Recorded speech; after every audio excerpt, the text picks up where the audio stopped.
terutama kepada para calon. Sebelumnya kami ucapkan terima kasih yang sebesar-besarnya kepada 4 calon tersebut. Kenapa? Karena mereka 5 orang ya calonnya ya. 5 orang ini sudah bersedia untuk melayani masyarakat di warga kita. Kita hargai, walaupun belum menjadi RT langsung. Insya Allah ini adalah penghargaan dari kita semuanya. Nah, ada beberapa pertanyaan. Pertanyaan ini bukan melihat benar atau salahnya, ya. Nah, nanti setelah pertanyaan ini untuk 4 orang, pertanyaannya, dan silakan masing-masing jawab sekemampuannya. Kemudian juga setelah itu nanti kami akan adakan tanggapan. Artinya bukan ditanggapi secara berdebat tidak, kan, tapi kita coba untuk memaparkan solusinya. Seperti itu. Baik, kita lanjutkan saja pertanyaan yang pertama untuk semua kontestan, semua calon. Yaitu calon nomor 1, nomor 2, nomor 3, nomor 4. Nah, yang pertama adalah calon nomor 1 dulu, yaitu Bapak Ade Sugandi. Pertanyaannya gampang, Pak, nggak susah, kan sederhana saja. Sebagai ketua RT itu adalah melayani masyarakat, ya, melayani warga, baik itu dalam hal keamanan maupun hal-hal yang lainnya, sosial dan ekonomi dan sebagainya. Nah, apabila Bapak menemui warga yang tidak mampu, ya, warga miskin, dia mau berobat, Pak, tapi dia tidak punya biaya. Kemudian penyakitnya cukup membutuhkan biaya yang cukup besar, di atas misalnya 5 juta ke atas. Nah, hal ini tidak mungkin kalau misalnya dihandle oleh warga, karena warga juga banyak juga yang butuh gitu. Nah, pertanyaannya adalah apa yang Bapak lakukan apabila menemui warga yang sakit akan tapi tidak mampu untuk membayar rumah sakit? Wah, ini pertanyaan gampang aja, enggak, Pak?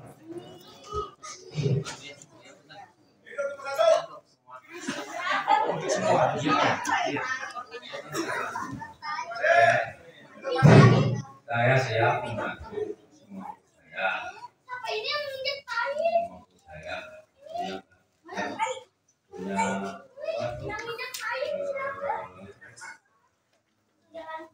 Saya siap membantu saya.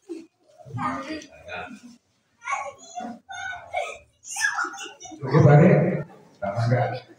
Untuk selanjutnya Pak Alfian, silakan jawab pertanyaan. Masih tahu masih apa ya?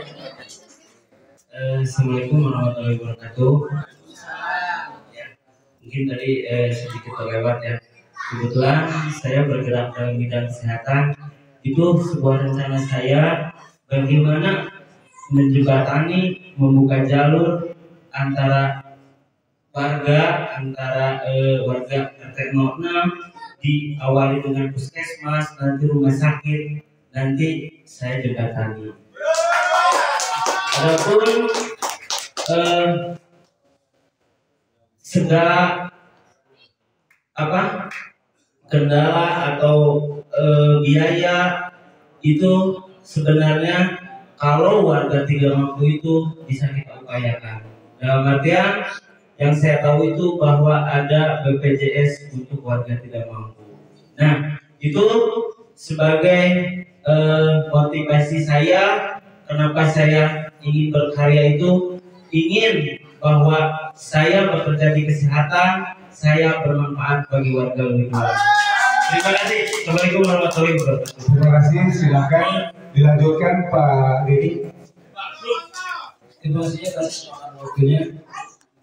Jadi untuk menyikapi atau membantu warga-warga yang memang kebetulan terkena musibah, sebetulnya ada satu cara antisipasi dari awal, yaitu pada warga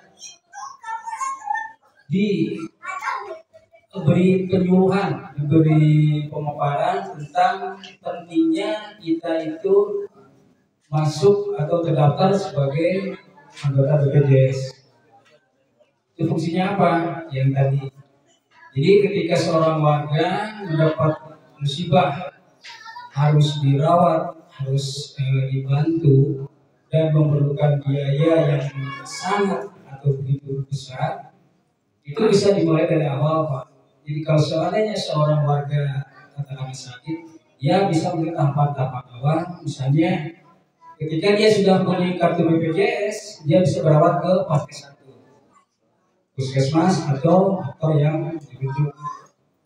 Nah, kemudian seandainya melalui dokter itu atas diagnosa dari dokter itu bahwa yang bersangkutan memang dirawat, otomatis kan ada surat pengantarnya, dan kita akan bantu kalau seandainya tidak ada anggota keluarga yang bisa memfasilitasi itu. Kami sebagai pengurus berkewajiban untuk ikut membantu minimal secara administrasi. Kita membantu memfasilitasi bagaimana caranya supaya bersangkutan itu bisa dirawat dengan fasilitas. Karena apa? Kalau seandainya bicara masalah uang, jujurlah, saya bukan ingin jadi pahlawan kesiangan. Boro-boro ngurus bantu orang lain sekian ya. Jujur, saya tidak berkata muluk-muluk. Apalagi saya sekarang kondisinya sudah off. Saya sudah pensiun 1 tahun belakang kurang lebih. Jadi kembali lagi saya tidak ingin pahlawan kesiangan ingin membantu bla bla bla bla, sehingga saya berambisi untuk jadi ART menjual katakanlah promosi yang di luar nalar, yang di luar kemampuan, itu sama dengan bunuh diri. Ketika itu terjadi, ya akhirnya kan menjadi bumerang buat saya. Jadi paling tidak, kalau untuk masalah-masalah sakit ringan dan memang itu bisa ditanggulangi oleh kondisi keuangan di kas RT, kenapa tidak? Karena kan sana ada pos-pos yang dinamakan sosial. Nah, kita keluarkan sesuai dengan kemampuan atau kondisi keuangan yang ada.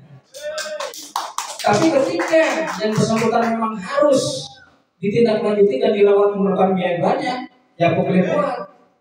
Paling kita hanya bisa memfasilitasi bagaimana caranya supaya orang tersebut bisa dirawat dengan menggunakan fasilitas BPJS.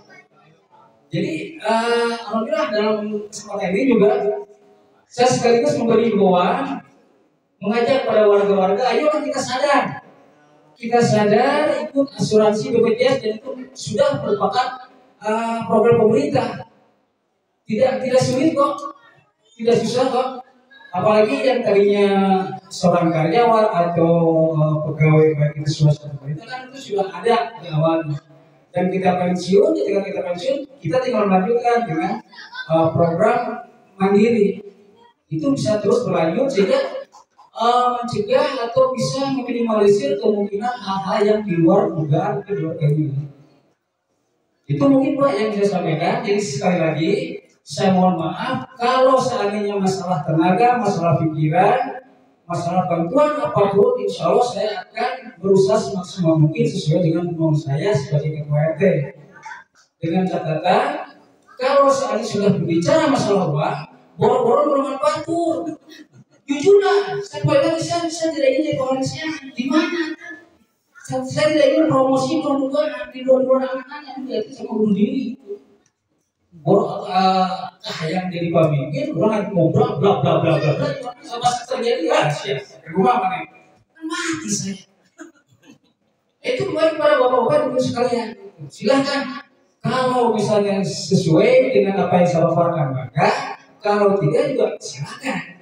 Jadi intinya saya siap membantu apapun sesuai dengan kemampuan yang bisa saya berikan di luar segi keuangan itu secara pribadi. Bukan berarti perhitungan. Kalau memang masih sanggup ya nggak apa-apa. Tapi kalau masih bisa difasilitasi dengan kas yang ada di RT, kenapa tidak? Gitu. Itu saja Pak. Sebentar apa yang bisa. Terima kasih. Silakan. Assalamualaikum warahmatullahi wabarakatuh.